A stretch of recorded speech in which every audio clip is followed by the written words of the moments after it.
మహాగణుడు మహోన్నతుడు తండ్రి కుమార పరిశుద్ధాత్మ త్రియేక దేవుని ఘనమైన నామమునకు స్తుతి ఘనమైన ప్రభావాలు కలుగును గాక.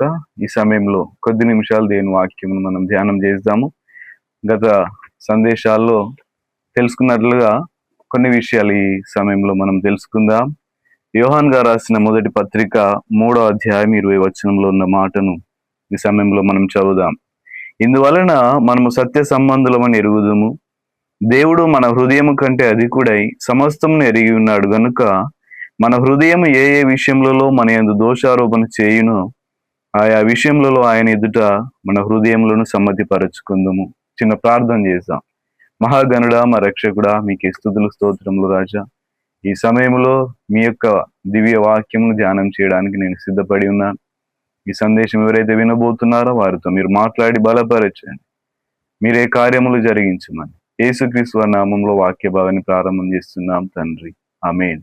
మనం చదివినటువంటి లేఖన భాగంలో మన యొక్క హృదయము ఏ ఏ విషయములలో మన దోషారోపణ చేస్తున్నదో ఆ విషయాలను మనం తెలుసుకుంటూ వస్తున్నాం. ఈ రోజు మరి ప్రాముఖ్యంగా మన యొక్క హృదయము మన మీద దోషారోపణ చేస్తున్నది. ఏమని దోషారోపణ చేస్తున్నది అని అంటే, నీ క్రియలు ఏ రీతిగా ఉన్నాయి, నీ క్రియలు ఏ రీతిగా ఉన్నాయి, నీవు కలిగి ఉన్నటువంటి క్రియలు ఏ రీతిగా ఉన్నాయని నీ యొక్క హృదయము నీ మీద దోషారోపణ చేస్తున్నది. ఒక మాట పరిశుద్ధ గ్రంథంలో నుండి ప్రకటన గ్రంథము 3వ అధ్యాయం 2వ వచనంలో ఒక చక్కటి మాట వ్రాయబడింది. ఒకసారి చదువుదాం. 3వ అధ్యాయం 2వ వచనం.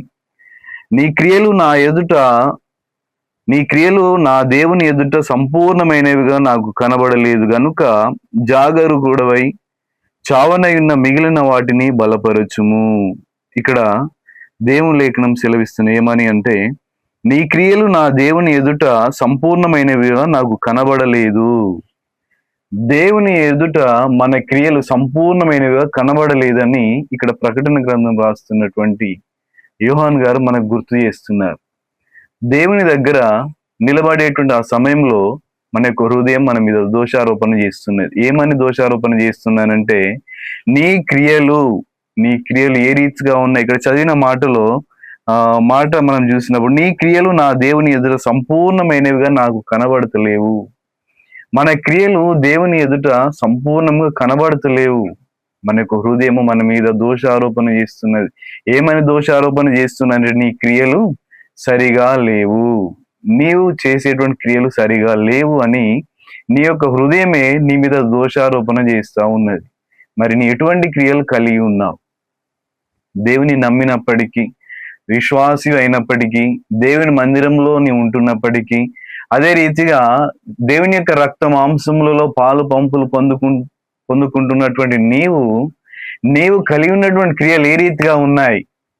నీవు కలిగి ఉన్న క్రియలు ఏ రీతిగా ఉన్నాయి? ఒకసారి నీకై నువ్వు ఆలోచించాయి. నీ విశ్వాసమని పిలువబడుతున్నావు, భయం భక్తితో జీవిస్తున్నావు, దేవుని మందిరాన్ని క్రమం తప్పకుండా వస్తున్నావు, కానీ నీ క్రియలు ఏ రీతిగా ఉన్నాయో నీ అంతరాత్మకు తెలుసు. దేవుడు హెచ్చరిక చేస్తున్నాడు. అదే రీతిగా నీ హృదయం నీ మీద ఒక దోషాన్ని ఆరోపణ చేస్తున్న నీ క్రియలు ఏ రీతిగా ఉన్నాయి? దేవునికి ఇష్టమైనటువంటి క్రియలుగా ఉన్నాయా, లేకపోతే లోకానుసారమైన క్రియలుగా ఉన్నాయా? ఎటువంటి క్రియలలో నీవు బందీ అయిపోయి ఒకసారి నీవు ఆలోచన చేసుకోవాలని దేవుని లేఖనాలు సెలవిస్తున్నాయి. నీ క్రియలు నా దేవుని ఎదుట సంపూర్ణమైనవిగా కనబడతలేవట. సంపూర్ణమైనవిగా ఆ క్రియలు కనబడతలేవని దేవుని లేఖనాలు సెలవిస్తా ఉన్నాయి. కనుక నీ క్రియలు దేవుని ఎదుట సంపూర్ణంగా కనబడినట్లుగా నీవు సిద్ధపడాలని దేవుని లేఖనం మనకు స్పష్టంగా సెలవిస్తున్నది. మన క్రియలను బట్టి మన హృదయం మన మీద దోషారోపణ చేస్తున్నప్పుడు ఆ హృదయానికి నీవు చెప్పే సమాధానం ఏంటి? నా క్రియలు సంపూర్ణంగా ఉన్నాయి. నా హృదయమాన్ని నీ యొక్క హృదయమును బట్టి నీ హృదయము దగ్గర నీ మీద దోషారోపణ చేసి నీ హృదయానికి నీవు సమాధానం చెప్పగలవా? అంత ధైర్యం నీ లోపల ఉన్నదా? నా క్రియలు సంపూర్ణంగానే ఉన్నాయి, నా హృదయమా నా మీద దోషారోపణ చేయకు, నన్ను నిందించగని నీ హృదయంను సమ్మతిపరిచేటువంటి రీతిగా నీ క్రియలు ఉన్నాయా? ఒక్కసారి నీకై నువ్వు పరిశీలన చేసుకోవాలని దేవుని లేఖనం సెలవిస్తుంది. అదే రీతిగా ఒక మాట యెషయా గ్రంథంలో ఉన్నటువంటి ఒక మాట తీద్దాం. ఒక చక్కటి మాట దానిలో రాయబడి యెషయా గ్రంథము 29వ అధ్యాయం 15వ వచనంలో ఉన్న ఒక చక్కటి మాట చదువుదాం. యెషయా గ్రంథం 29వ అధ్యాయం 15వ వచనం. తమ ఆలోచనలు యెహోవాకు కనబడకుండా లోపల వాటిని మరుగు చేయజూచు వానికి శ్రమ. ఎంత చక్కటి మాట ఇక్కడ యెషయా గారు రాస్తా ఉన్నారనంటే, తమ ఆలోచనలు యెహోవాకు కనబడకుండా, నీవు కలిగి ఉన్నటువంటి ఆలోచనలు దేవునికి కనబడకుండానట లోపల వాటిని ఎవడైతే మరుగు చేస్తాడో వానికి శ్రమ. నీ యొక్క క్రియలు ఆ రీతిగా ఉన్నాయా? ఒకసారి పరిశీలన చేసుకుందాం. నీ క్రియలు ఏ రీతిగా ఉన్నాయి? నీవు నా ఆలోచనలన్నీ దేవునికి కనబడొద్దని లోపల ఒకవేళ నీవు వాటిని మరుగు చేస్తున్నావా? ఆ రీతిగా కనుక నీవు మరుగు చేస్తే నీకు క్షమ అని దేవుని లేఖనం స్పష్టంగా సెలవిస్తున్నది. ఒక మాట యెషయా గ్రంథం మీరు ఫ్రీ ఉన్న టైంలో ఆ యెషయా గ్రంథం 29వ అధ్యాయం 15వ వచనంలో ఒకసారి మీరు చూసుకోవాలని దేవుని సన్నిధిలో మీకు తెలియజెప్తున్నాను. ఇంకేమన్నా రాయబడింది, మమ్మల్ని ఎవరు చూచెదరు, మా పని ఎవనికి తెలియను అనుకొని చీకటిలో తమ క్రియలు జరిగించు వారికి శ్రమ. ఇక్కడ ఏమని రాయబడి ఉన్నాయి? మంచి మాటలు ఇక్కడ రాయబడి ఉన్నది. ఒకవేళ నన్ను ఎవడు చూస్తా ఉన్నాడు, నన్ను ఎవరు చూస్తలేరు కదా, మా పని ఎవ్వరికి తెలియదు కదా అని నీవు అనుకొని చీకటిలో మీ యొక్క క్రియలు జరిగిస్తే మీకు శ్రమ అని దేవుని లేఖనం స్పష్టంగా సెలవిస్తున్నది. ప్రియ దేవుని బిడ్డ, నీవు నాకెవరు చూస్తలేరు కదా, చుట్టుపక్కల వాళ్ళు ఎవరు చూస్తలేరు కదా, వేరే ఊళ్ళో వాళ్ళు ఎవరు చూస్తలేరు కదా, నా బంధువులు ఎవరు చూస్తలేరు కదా, ఒకవేళ నీవు అనుకున్నట్లయితే నేను చేసే పని ఎవ్వరికి తెలియదు కానీ కదా అని ఒకవేళ నీవు అనుకున్నట్లయితే చీకటిలో తమ క్రియలు జరిగించు వానికి శ్రమ. దేవుడు చూస్తలేడు కదా, నన్ను ఎవరు చూస్తలేరు, ఎక్కడ ఎవరు చూస్తలేరు కదా అని నీవు అనుకొని నీవు క్రియలు ప్రారంభం చేస్తే అది దేవునికి మరుగైందంటూ ఏది లేదు. దేవుని కన్ను లోకమందు అంతటా సంచారం చేస్తా ఉన్నాను, దేవుని లేఖనాలు సెలవిస్తా ఉన్నాయి. దేవునికి మరుగైందంటూ ఏది లేదు. దేవుడు సమస్తము తేటగా చూస్తున్నాడు. నీవు కూర్చోవడం, నీవు లేవడం, నీవు నడవడం, నీవు తినడం, నీవు పడుకోవడం, నీ నోట్లో నుంచి మాట బయటికి రాక మునుపే సమస్తం ఎరిగినటువంటి దేవుడు నీ దగ్గర ఉన్నాడు. నిన్ను సృజించిన దేవుడు ఆయనకు మరుగైనది ఏంటో ఏది లేదు. నీవు ఒకవేళ ఎవరు చూస్తలేరు కదా, నేను ఏం పని చేసిన ఎవరు పట్టుకుంటలేరు కదా అనే వాళ్ళకి శ్రమ అని దేవుని లేఖనాలు స్పష్టంగా సెలవిస్తున్నాయి. కాబట్టి నీ క్రియలు ఏ రీతిగా ఉండాలో నీవు సిద్ధపడాలి. నీవు క్రియలు ఎటువంటి క్రియలను నీవు కలిగి ఉన్నావో ఒకసారి ఆలోచన చేసుకో.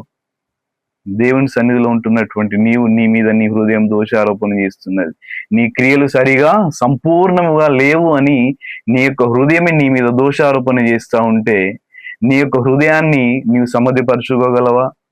దేవుని ఎదుట నీ హృదయాన్ని సమ్మతిపరచుకోగలవా? ఒక్కసారి ఆలోచన చేద్దాం. అదే రీతిగా 66వ అధ్యాయం యెషయా గ్రంథంలో 66వ అధ్యాయంలో ఉన్నటువంటి ఒక మాట మనం చదువుదాం.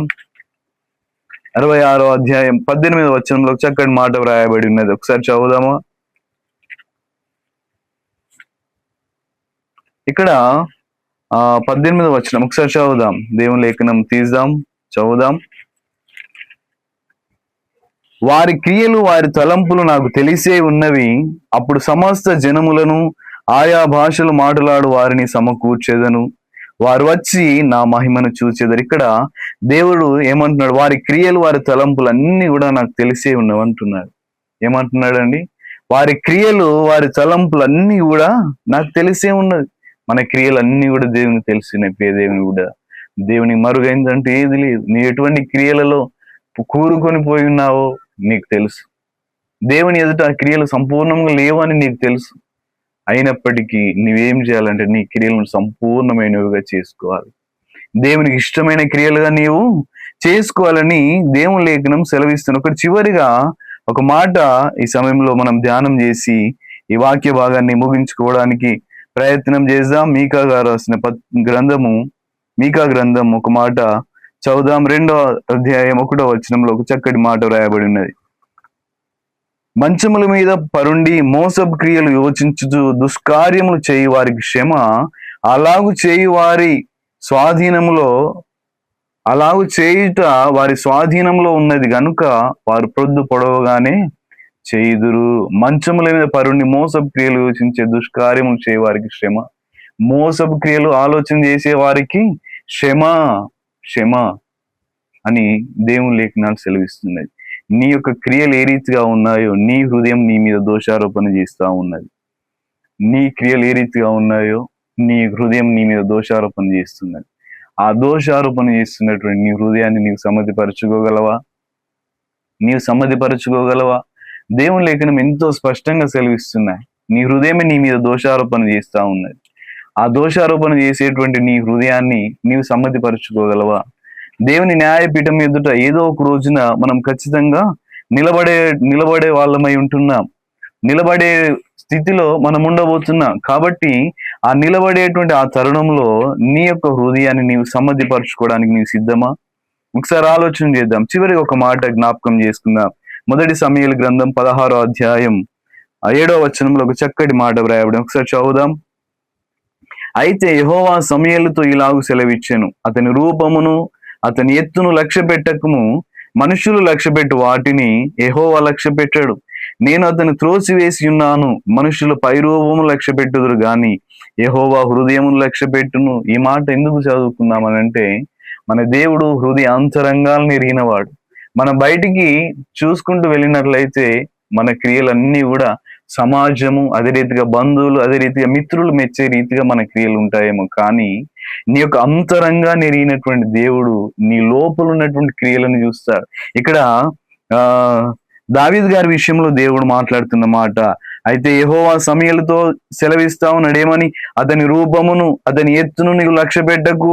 ఇవన్నీ కూడా మనుషులు లక్ష్య పెడతారు, వాటిని యెహోవా లక్ష్య పెట్టాడు. కాబట్టి నేను అతను త్రోసివేసి ఉన్నాను, మనుషులు పై రూపమును లక్ష్య పెట్టుదురు గాని యెహోవా హృదయమును లక్ష్య పెట్టుడు. మనుషులు మన పై రూపాలు చూస్తారు, పై క్రియలు చూస్తారు, కానీ దేవుడే నీ యొక్క హృదయాన్ని పరిశీలించేవాడుగా ఉంటున్నాడు. నీ యొక్క హృదయాన్ని లక్ష్య పెట్టేవాడుగా నీ దేవుడు ఉంటున్నాడు. కాబట్టి నీవు కలిగి ఉన్నటువంటి క్రియలు ఏ రీతిగా ఉన్నాయి? నీవు కలిగి ఉన్నటువంటి క్రియలు ఏ రీతిగా ఉన్నాయి? ఇక్కడ దేవుని లేఖనం సెలవిస్తుంది. ప్రకటన గ్రంథంలో మనం మొదలు చదువుకున్నట్లుగా ప్రకటన గ్రంథము 3వ అధ్యాయం 2వ వచనంలో మనం చదువుకున్నాం, నీ క్రియలు నా దేవుని ఎదుట సంపూర్ణమైనవిగా కనబడతలేవు.